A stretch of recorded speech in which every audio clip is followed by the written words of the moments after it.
Planetary Gig Talk, tales of music and magic. I'm your host, Jefferson Glassy, Chief Spiritual Dude of the Planetary Gig Society, whose mission is making connections through music with the intention of bringing peace.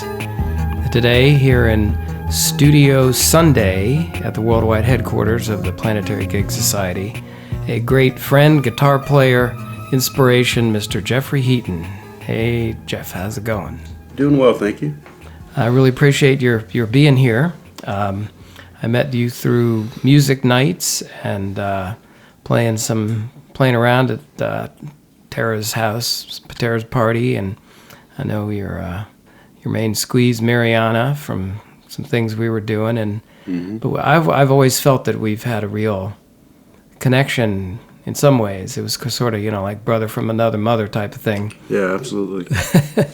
And it's always really felt really good in having some conversations about doing this podcast. Just some of the things that you've said have been very, have really resonated with me. So I'm looking forward to having a little chat here. All right. So when did you start playing music? I mean, what age did you take lessons? Was there music in your family or what? Actually, I come from a very unmusical family, but I was adopted. So I come from a family of scientists and healers and doctors and teachers. Well, that's pretty cool. Yeah. Not everybody can say that. No. And I'm actually the only musical person in my family. And I think that's probably truly genetic. Yeah. So...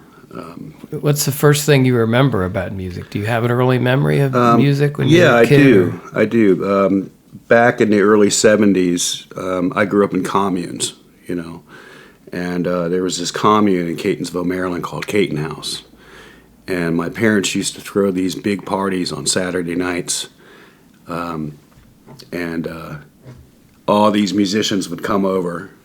Piano players, drummers, bass players, guitar players, flute players, you name it. Wow. Kind of like Tara's kind of gig, Yeah. What was going on with that.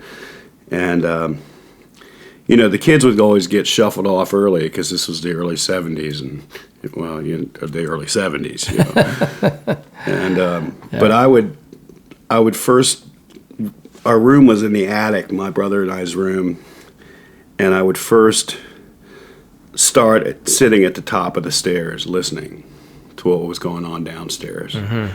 And then I would end up down on the second floor, sitting at the top of the second floor stairs. And then pretty soon I ended up on the first floor, peeking through the French doors, watching everybody play. Yeah. And there was this woman that lived in the commune with us at the time. Her name was Sally White. And she taught me my first chords on the piano. And I was 5. I was in kindergarten. Wow, at 5. that point. Yeah, And so I ended up taking piano lessons for probably 4 or 5 years, even though I can't remember a lick of it now. Mm-hmm. I had some chords on the piano, but I'm mainly a guitar player. And so that was really my first exposure to music. And then when the first commune broke up and we moved down to St. Mary's County, and we started the next commune, Woodburn Hill Farm. We did a lot of singing all the time, and just like, before dinner we would all get together and sing and stuff like that. And that's kind of where I found my voice vocally, on how to sing.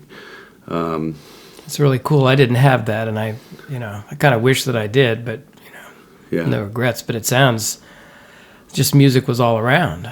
Yeah, it really was. It really was, But I didn't pick up the guitar until I was like 15 years old.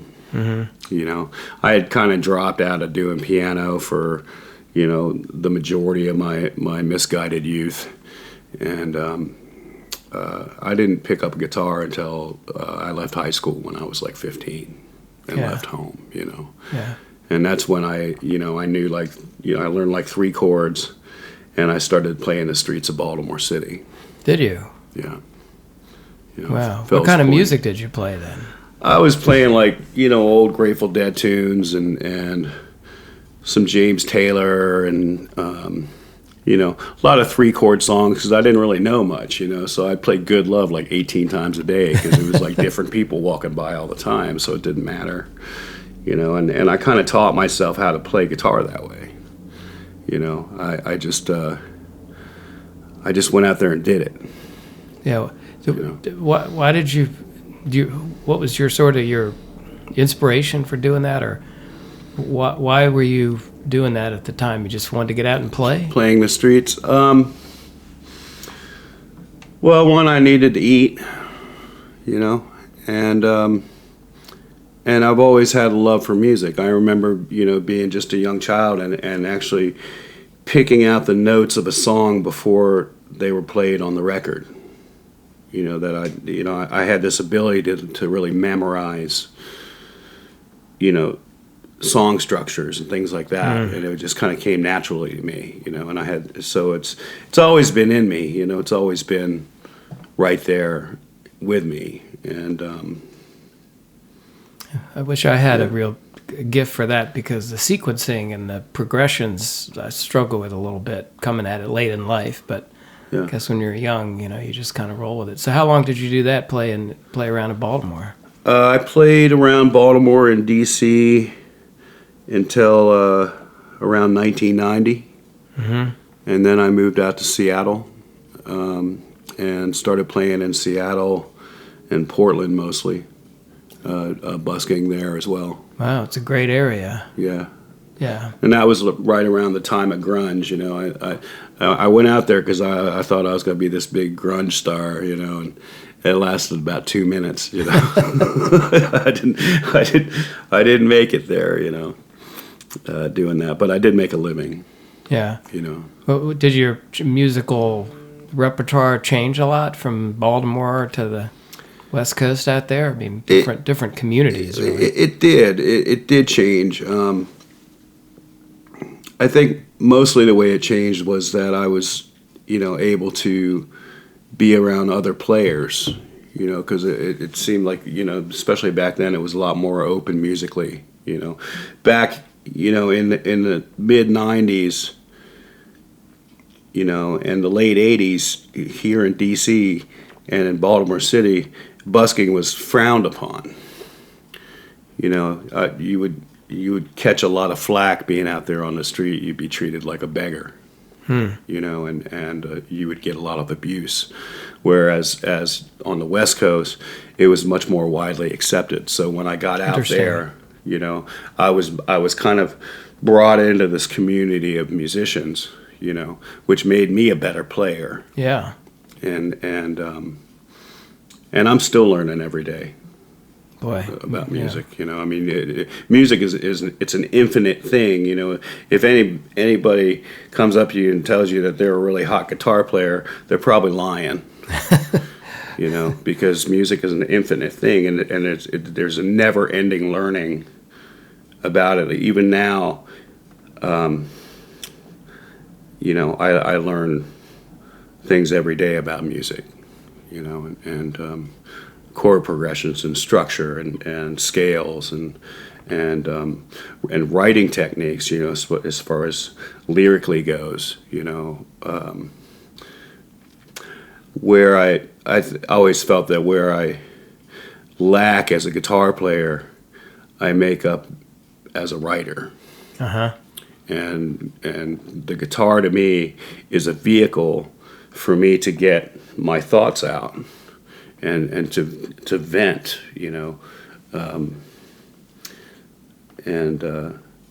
it's very therapeutic to be able to do that. Yeah, absolutely. So did you play in bands where you were in the Portland, Seattle area, or kind of? I did. I had a friend of mine. His name was Ray Truitt, and he was a harmonica player, as are you. Yeah. And he would play the streets with me. So it was me, my 12-string, Ray, and his harps. Wow. And we played for a lot of years together just as a duo. And then right towards the last 2 years I was in Seattle, I started a band called the J.T. Wolf Band.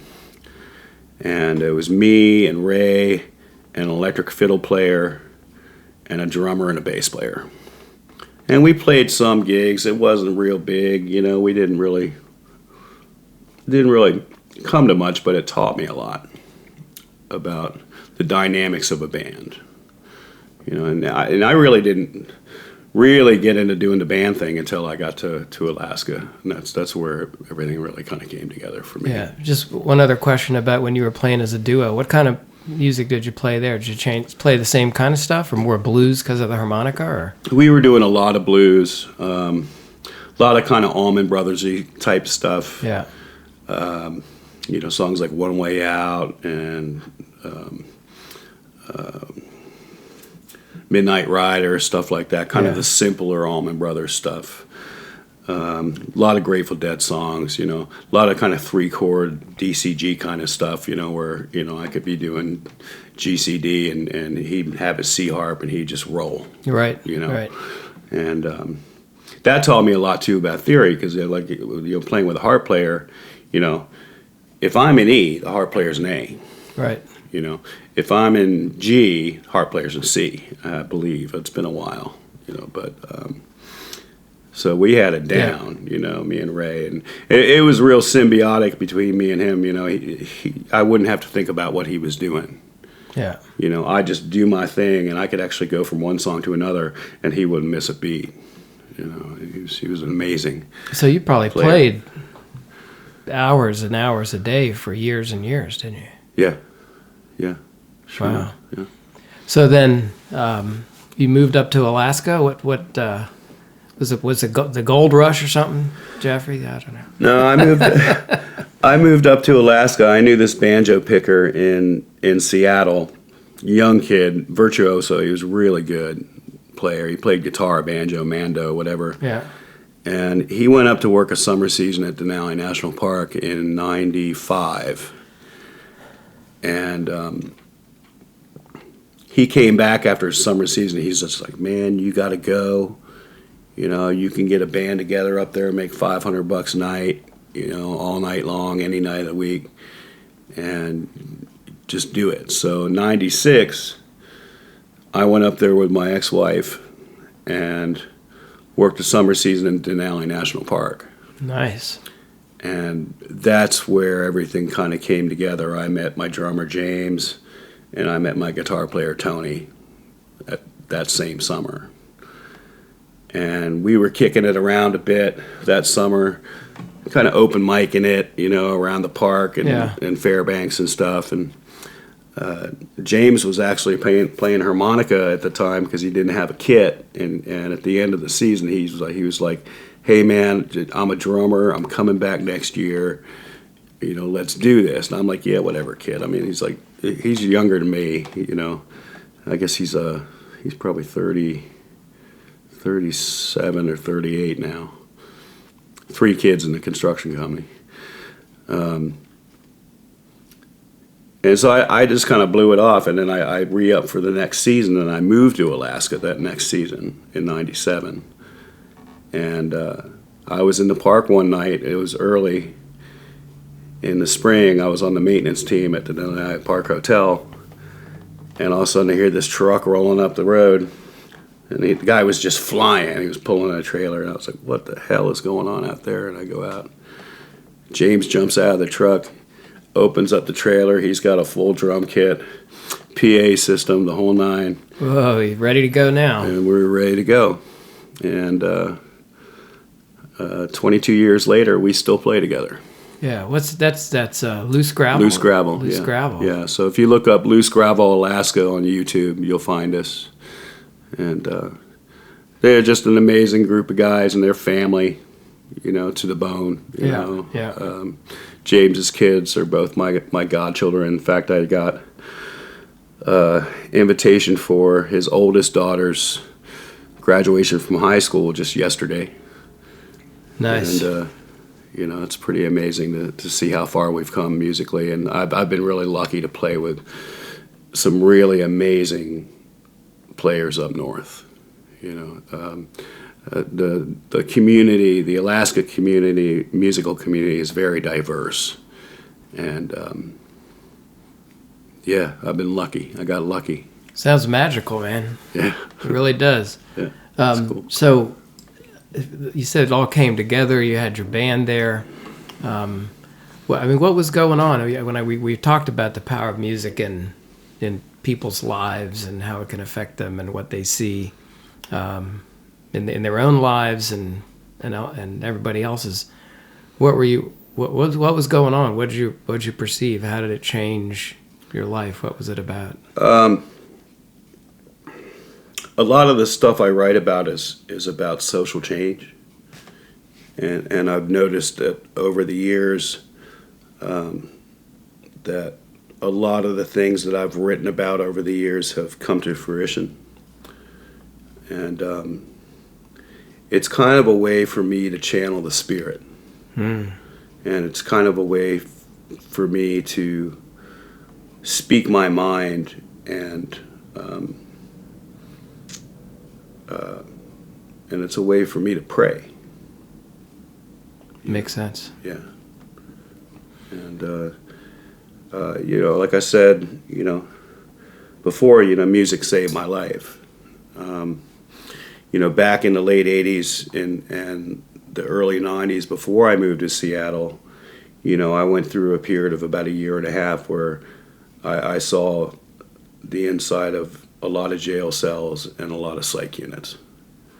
And if it wasn't for music, I wouldn't have had any release or relief from what I was suffering through. And so it's always been a fallback for me, when things get really bad, that's when I play the best. I remember my stepfather asked me once, he's like, how did you write that song? And I looked at him right in the eye, and I was like, depression. I was like, he's like, that song's so good, it's so heartfelt. And I was like, well, you got to play what you feel. Yeah. So you said it's a sort of an outlet for this spirit. I mean, so the songs just kind of come out? Yeah, usually it starts with like a little rhythm. Sometimes not. I mean, sometimes it'll start, I'll jog something down on a piece of paper, and then the rhythm will come. Or vice versa, I'll start with the rhythm and then the words will make their way out, And it's a very autopilot kind of thing for me, and it's not something that I can just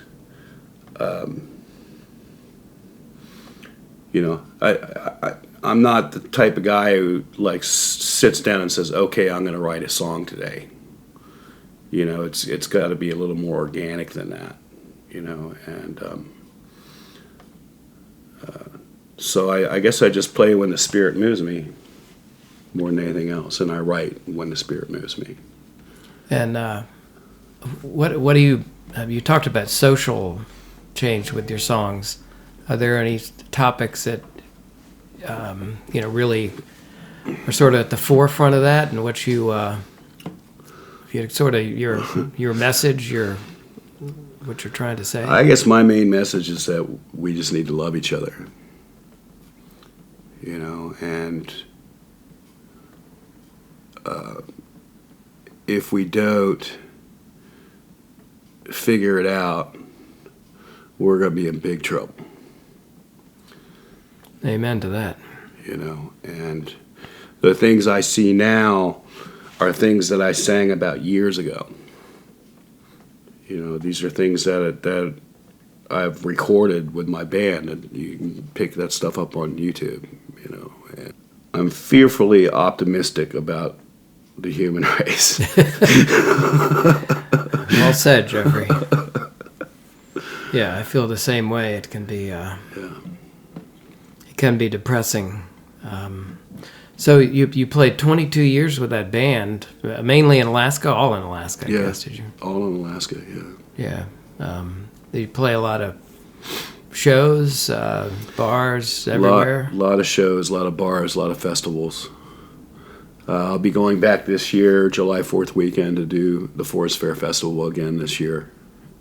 I fly up there every year to do that, and that's like the one time a year I can get together with my boys and see the whole family, and I look forward to that. There was talk about us doing a mini tour this year, but as we all get older with children and this and that and the other, things get harder and harder to kind of keep. You can't go out on the road for 4 weeks with these guys because they have careers and kids and everything else. So, but if I can get a couple shows in with them, I'll be a happy man. What have you seen, observed over the course of this career, which is quite a musical career, really, about how people react to music, what music does for people? Any observations about that, audience-wise, bandmates? I think generally, if the music is honest and it's genuine, it'll make people happy. I mean, some of my best moments are, because I still go out and busk. I'll go busk down in Adams Morgan or in Georgetown, not as often as I used to, especially in this weather. But, when a family comes by and they have a little toddler and they're pushing a stroller and the kid does a little dance, and the mom gives the kid $1 to put into your case. That's like its purest form right there. Yeah. And you look at the kid's eyes, and the kid's just looking up at you like, what is going on here? And I dig that a lot. And then in general, people getting excited about what you do. I'm doing this gig down at Mams, Oregon once a month now, and it's been really good for me, to be down there solo and just doing my troubadour thing, and being a storyteller. Yeah. Once a storyteller, always a storyteller. It's just the way it is. Most people think of storytellers as like, old guy, big white beard, sitting with a bunch of people in a circle telling a story. But, on the other hand, songwriters are storytellers. That's what they do. And that's what keeps me going. It seems to me that in many ways it ought to be one of our highest callings. Yeah. Musician, troubadour, going out, talking about stuff that people ought to hear, emotional things that can touch people. Yeah. And it's unfortunate that it's not. Maybe the Planetary Gig Society, our goal, more gigs around the planet. Yeah. More buskers, more troubadours. And I do think, to a certain extent, that's happening a little more than it used to. I do. You can't really judge the way music is moving, in what direction music is moving, by what you hear on the radio. Right. Because there's this whole other realm of people that are doing other things. And most of those, the people that are really getting it down, they're doing it through the internet, but they're also doing shows. And they're getting their asses out there, and they're taking care of business, and promoting themselves versus looking at a record company, Right. I'm not looking to be the next Britney Spears. But if I touch a couple people with my music, in my lifetime, and they remember me for that, then I did all right. Yeah, absolutely. It's amazing how much music does touch people, can touch people, and I think we should be thankful for folks like you who've been getting out there doing it, living it. Yeah. It's a lot to be thankful for. Yeah. We've got this sort of this plan or this hope that we can make things better, and I think the troubadours help do that. Any other thoughts about, particularly now in this crazy age of, dysfunction, you know. I always tell Mariana that I was sent here for a reason. Kind of, I never thought I'd come back to D.C. to live. And now I'm kind of back in the belly of the beast. And as far as this age of dysfunction goes, I think music can definitely help soothe the hatred that's being, cultivated right now. And the funny thing about music in general and especially songwriting is that everybody has a different interpretation about what you're writing. Where you could be writing about one thing and they could be thinking something totally different. So I think we just need to hope and pray for the best and, keep playing and loving each other and making great music. That's all we can really do. And, hopefully the Great Spirit will help us rise. I'm on board with that. Yeah. All right. So thanks very much for taking the time coming over. I find your story very inspiring, and I'm really glad to have had the opportunity to hear it today. Yeah. Thanks for having me. Yeah. I'll leave you on that note.